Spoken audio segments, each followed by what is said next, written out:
Selamat sore bagi kita semua.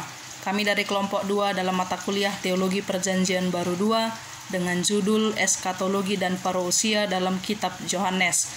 Adapun yang menjadi pendahuluan adalah salah satu topik diskusi yang menarik dalam studi teologi adalah pembicaraan mengenai akhir zaman atau hal-hal yang berhubungan dengan kejadian-kejadian di zaman akhir atau dalam bahasa teologinya disebut dengan eskatologi.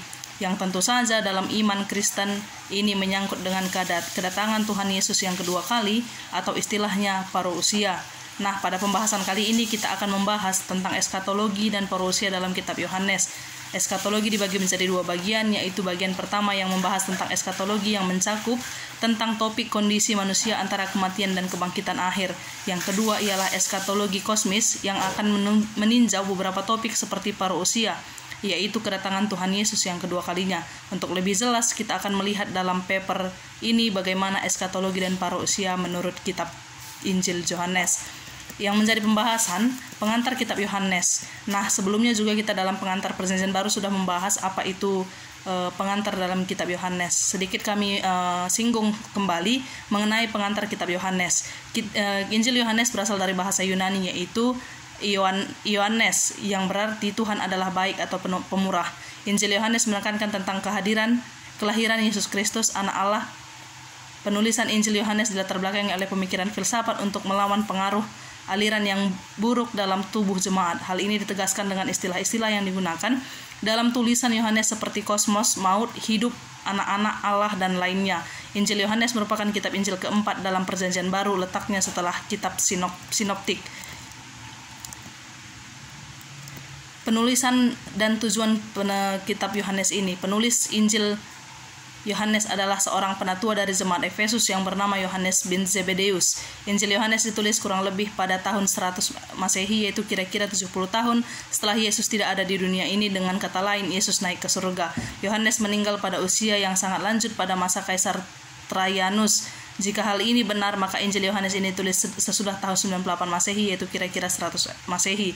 Injil Yohanes ditulis di Asia Kecil di Efesus, yakni pada saat pertumbuhan gereja sudah mencapai kematangannya dan ketika sudah timbul kebutuhan dan ajaran yang lebih lanjut tentang kaidah iman kira-kira pada tahun 80. Yohanes menetap di Efesus dan meninggal pada usia 100 tahun. Tema-tema teologis dalam kitab Yohanes, ada beberapa poin yang kami paparkan. Yang pertama, identitas Yesus. Bagi penginjil, unsur terpenting dalam Injilnya adalah apa artinya menjadi seorang Kristen. Memahami bahwa Yesus dari Allah dan telah naik kepada Allah merupakan pusat kristologi dan dari Injil. Kristus adalah anak Bapa dan anak tunggal. Kristus adalah utusan istimewa Allah dan akhirnya Kristus adalah pembuat mukjizat. Yang kedua itu kematian Yesus. Sebagai kurban bagi dosa-dosa manusia, tidak diragukan lagi bahwa kematian Yesus bagi Yohanes adalah suatu peristiwa yang bila mana dilihat bahwa kematian Yesus adalah untuk menyelamatkan manusia. Nah, teologi Injil Yohanes, dalam teologi Injil Yohanes ini terdapat 3 hal yang penting. Yang pertama, keselamatan pasti merupakan buah dari iman. Jadi iman adalah sarana yang olehnya orang diterima ke dalam suatu persekutuan baru, yang olehnya orang diterima ke dalam persekutuan baru yang terlihat sebagai suatu lembaga keluarga. Nah, yang kedua, pengampunan pengakuan merupakan syarat satu-satunya bagi pengampunan. Pokok 1 Yohanes adalah pemeliharaan persekutuan dengan Allah, dan untuk pengetahuan tentang cara menyingkirkan setiap rintangan terhadap persekutuan itu sangat penting. Berdasarkan alasan inilah maka tema perdamaian sangat menonjol dalam surat ini.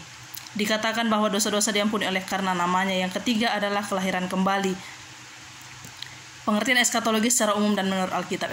Eskatologi secara umum juga sudah kita pelajari pada mata kuliah sebelumnya. Eskatologi merupakan doktrin mengenai akhir zaman atau dalam bahasa Yunani tu eskata, yang masuk ke dalam wacana Kristen dengan makna kematian. Kata eskatologi berasal dari bahasa Yunani eskatos, yang berarti akhir zaman, yang hampir sama dengan bahasa Inggris esklate atau terangkat, dan digunakan dalam istilah teologi untuk menunjuk masa pengangkatan orang-orang kudus pada akhir zaman. 5 kali dalam Injil Yohanes Yesus menggunakan kata ini dan dihubungkan dengan kebangkitan orang yang benar yang telah meninggal. kita masuk eskatologi dalam PL. Dalam kitab PL, mengenai eskatologi menjelaskan bahwa kedatangan Kristus adalah pemenuhan janji Allah yang telah dijanjikan kepada Abraham dan kepada keturunannya. Apa yang ada pada zaman dahulu menjadi rahasia, sekarang kedatangan Kristus yang telah diberitahukan kepada umum. Apa yang dahulu masih gelap, sekarang dengan kedatangan Kristus telah menjadi terang. Eskatologi menurut PL adalah janji mengenai tanah yang makmur. Keluaran 3 ayat 8 berubah menjadi masa ketika bangsa Asyur dan Babel menaklukkannya. Yesaya 40 dan Yeremia 46 menumbuhkan pemulihan ketika penderitaan. Israel telah cukup untuk menebus kemurtatan mereka, atau bait Allah telah dibangun kembali. Eskatologi dipergunakan oleh para penulis apokaliptik yang mempertahankan bahwa Allah telah menyatakan masa depan kepada saksi terpilih sebagai pengantar hari Tuhan yang mengerikan. Eskatologi dalam PL merupakan keyakinan bahwa sejarah bergerak dengan tujuan tertentu yang ditentukan oleh Allah, dan Allah berkarya dalam sejarah untuk memastikan tujuan tersebut. Nah, dalam PL sendiri, harapan-harapan akan masa depan PL sebagaimana telah dirangkum oleh Becker mengenai eskatologi, ada beberapa ahli PL didasarkan pada kepastian bahwa Allah tetap berkarya meskipun kehidupan bisa saja sulit menurut Friesen. Yang kedua, ketegangan antara kehadiran Allah dan ketersembunyiannya yang menimbulkan pengharapan dan kehadiran Allah yang sempurna di masa depan menurut Jacob. Yang ketiga, pemahaman tentang dosa dan ketidakpercayaan Israel secara radikal yang hanya dapat diatasi oleh anugerah Allah menurut Bultmann. Yang keempat, keyakinan para nabi bahwa Allah akan berkarya di masa depan sebagaimana ia telah berkarya di masa lalu, walau dengan cara yang benar-benar baru, menurut von Rad.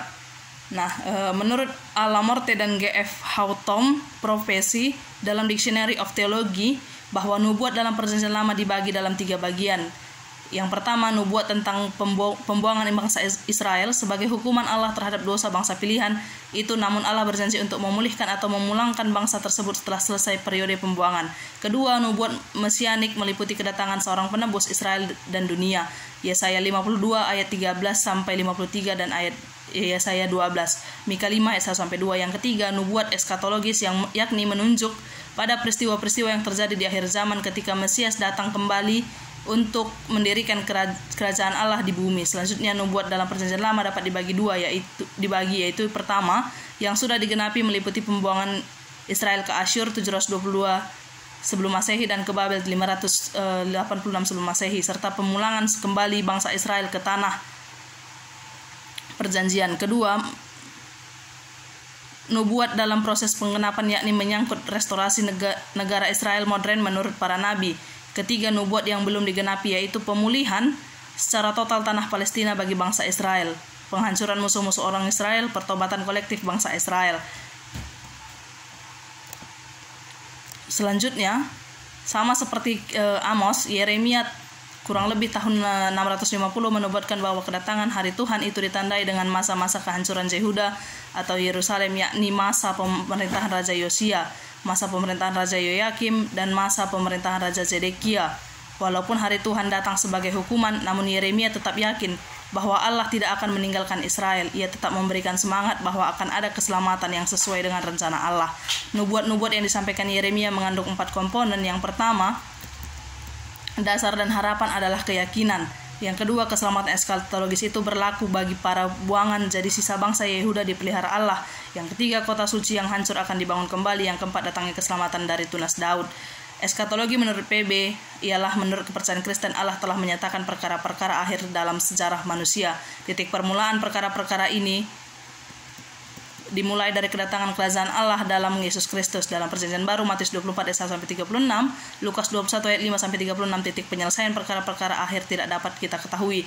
Kita hanya diberitahu bahwa zaman terakhir ini tentu berakhir, yaitu pada kedatangan Yesus kembali ke dunia. Dalam Perjanjian Baru, pengertian eskatologi yang bersifat menuju ke masa depan atau futuris dibedakan daripada apa yang menyangkut masa sekarang, presentis. Dalam PB, eskatologi merupakan gagasan yang bersifat kompleks sekitar kerajaan Allah dalam pengajaran Yesus, kedatangan anak manusia, parusia, dan keadaan yang terjadi pada zaman yang akan datang. Namun dalam PB juga eskatologi mencakup peristiwa-peristiwa yang terjadi dalam sejarah, misalnya kehidupan dan kematian Yesus. Nah, eskatologi yang menjadi puncak dari judul kita adalah eskatologi menurut Yohanes.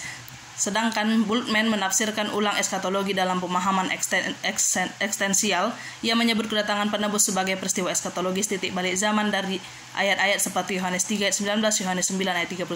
Kata-kata mengenai kedatangan dan bahasa eskatologis pada waktu itu dan akan tiba saatnya tidak berarti satu peristiwa eksternal tetapi kejadian internal. Kemenangan yang diperoleh Yesus ialah ketika iman timbul dalam manusia dengan mengatasi penolakan atas makna Yesus bagi dia. Namun ada satu ulangan ekskatologis dalam Injil pada akhir zaman dan ungkapan yang jelas mengenai kebangkitan tubuh yang berkontradiksi langsung dengan kebangkitan masa kini dalam Yohanes 5 ayat 25.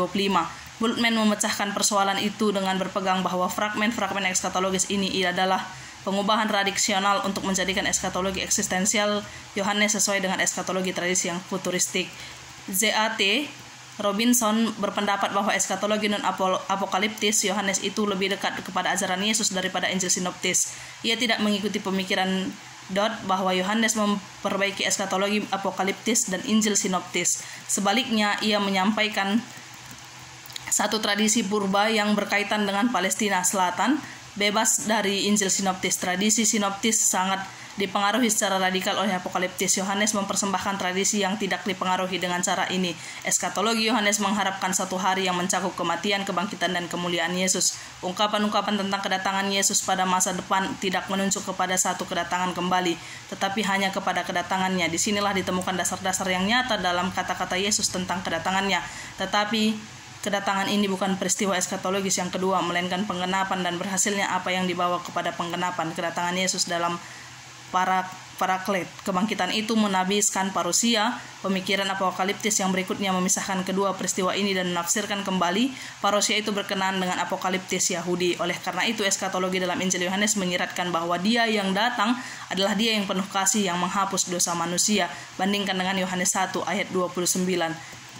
Nah, kita pengertian parusia secara umum dan menurut Alkitab. Parusia secara umum adalah suatu kata yang khas dan berhubungan dengan eskatologi adalah kata parusia. Dalam Perjanjian Lama, kata ini dipahami sebagai kedatangan Allah dalam sejarah kehidupan manusia dan kedatangan Allah sebagai Raja dunia. Istilah parusia adalah salah satu istilah dari sekian istilah yang digunakan oleh para penulis Perjanjian Baru dengan maksud menunjuk kepada kedatangan Tuhan Yesus yang kedua kali. Parusia menurut PL adalah pemahaman kedatangan Yesus kembali di akhir zaman. Dalam Perjanjian Lama menurut Daniel, sebutan atau kata yang dipakai untuk menggambarkan juru selamat yang akan datang di akhir zaman ialah anak manusia. Dalam hal ini kita bisa melihat janji pengharapan yang tertera dalam Daniel 7 ayat 13-14. Dalam tafsirannya Daniel mengatakan bahwa beberapa lama jangka kehidupan manusia telah ditentukan dari pemikiran ini benar. Kemungkinan artinya mengarah kepada bangsa yang diwakili oleh Allah, oleh binatang-binatang lain yang akan dihakimi dan akan kehilangan kekuasaan. Hal ini menunjuk kepada bangsa maupun orang yang tidak takut akan Tuhan, di mana pada akhirnya mereka akan diadili tetapi mereka akan kehilangan kekuasaan yang ada di dunia ini.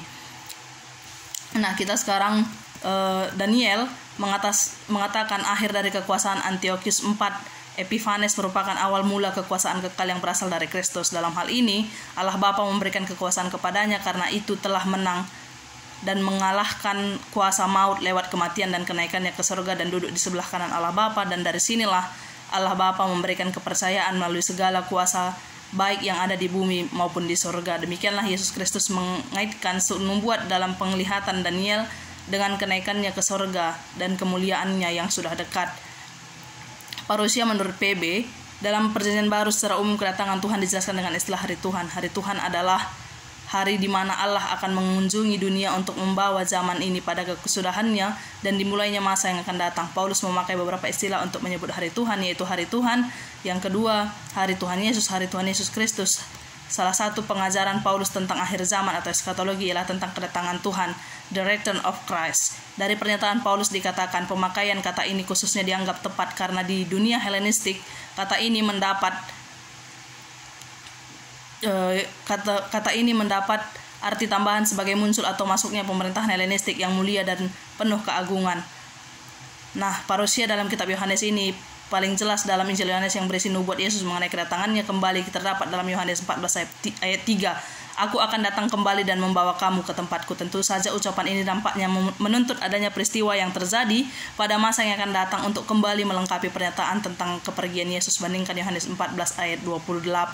Nah, yang menjadi kesimpulan adalah dari pembahasan di atas, kami para penyaji dapat menyimpulkan bahwa eskatologi, yakni pembicaraan mengenai akhir zaman dalam Injil Yohanes, menyiratkan bahwa Dia yang datang adalah Dia yang penuh kasih yang menghapus dosa manusia. Yohanes 1 ayat 29.